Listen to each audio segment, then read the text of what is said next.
जय श्री राम दोस्तों, स्वागत है आपका आज की वॉक की चर्चा पे। आज का जो टॉपिक मैं बात करना चाहता हूँ जिस पे वो है भाषा को लेके फिर से विवाद, द्वेष शुरू कर दिया गया है। कर्नाटक और महाराष्ट्र में टू स्टार्ट विद, और बाकी राज्यों में भी ये फैलेगा। और ऐसा क्यों है?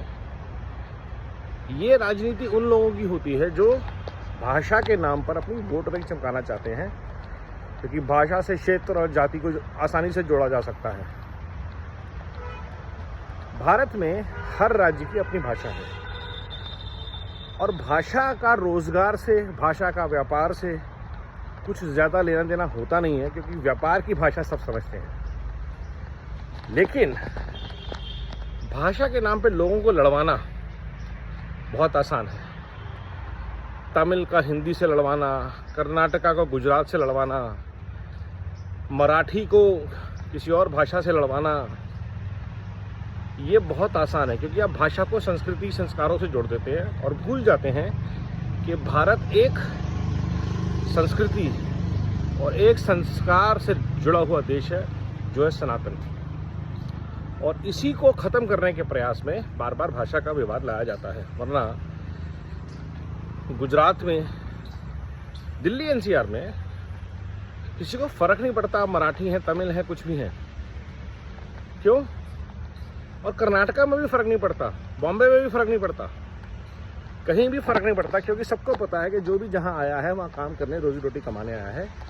फ़र्क पड़ता है नेताओं को और उनके कुछ पालतू कुत्तों को या गुंडों को। वो ये चेतना की आवाज़ उठाते हैं कि अगर आपको मराठी नहीं आती तो आप महाराष्ट्र में नहीं रह सकते। क्यों भाई? महाराष्ट्र भारत का हिस्सा नहीं है या कर्नाटका भारत का हिस्सा नहीं है, और आप बोलेंगे अलग कर दो, क्योंकि यही द्रविडियन राजनीति के जो पुरोधा बोलते हैं अपने आप को। बेसिकली ये इस्लामिक मानसिकता जो है कि इंग्लिश के अलावा रीजनल लैंग्वेज होनी चाहिए, ताकि भारत कभी अपनी संस्कृति, अपने संस्कारों पर खड़ा ना हो पाए। एक हमें सेतु भाषा चाहिए, ब्रिज लैंग्वेज। जो मुगलों ने एक ज़माने में कोर्ट की भाषा पारसी कर दी थी, फारसी जिसे हम बोलते हैं, अरेबिक बोलते हैं, पर्शियन बोलते हैं। आज भारत को बहुत ज़रूरत है हिंदी वो ब्रिज भाषा बने, सेतु भाषा बने, जिससे कि किसी को किसी से अगर बात करनी है तो वो एक सेतु का काम करे। अगर मैं बेंगलोर में हूँ, मुझे कन्नड़ी का नहीं आती है, तो इंग्लिश से अच्छा हो मैं हिंदी में बात करूँ, भैया मुझे यहाँ तक ले चलेंगे, अन्ना मुझे यहाँ तक ले चलेंगे, इतनी ही बात होती है। अन्ना का नुकसान नहीं होता, लेकिन अन्ना के कन्नड़ी का प्राउड को फॉल्सली जगाया जाता है कि जो आया है बेंगलोर में हिंदी में बात कर रहा है, आपकी रोजी रोटी छीन रहा है। भैया बेंगलोर बनाया ही बाहर वालों ने, बॉम्बे बनाया ही बाहर वालों ने, गुजरात बनाया ही बाहर वालों ने है। गुजराती को व्यापार करना आता है, कंस्ट्रक्शन, एंटरप्राइज बिल्ड करने के लिए आपको लोग चाहिए हैं।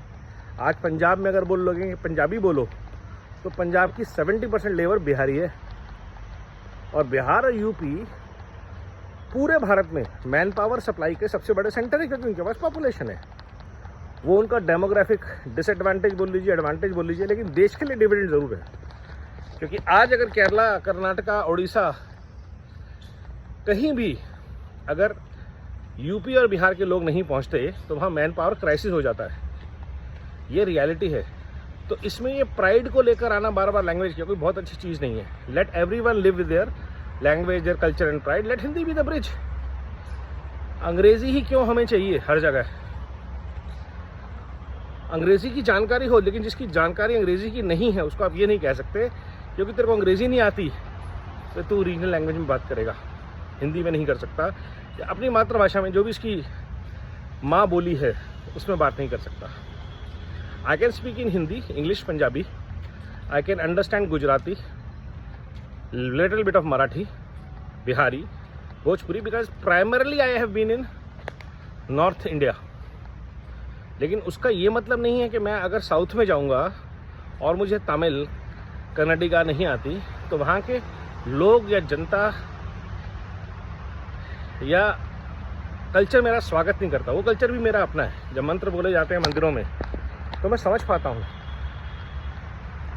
लेकिन लड़वा कौन रहा है हमको? हमको लड़वा रहे हैं राजनेता ठाकरे टाइप के, जिनके अपने बच्चे फॉरेन में पढ़ रहे हैं। हमको लड़वा रहे हैं अनपढ़ नेता, हमको लड़वा रहे हैं लेफ्ट मानसिकता के नेता, हमको लड़वा रहे हैं जाहिल नेता।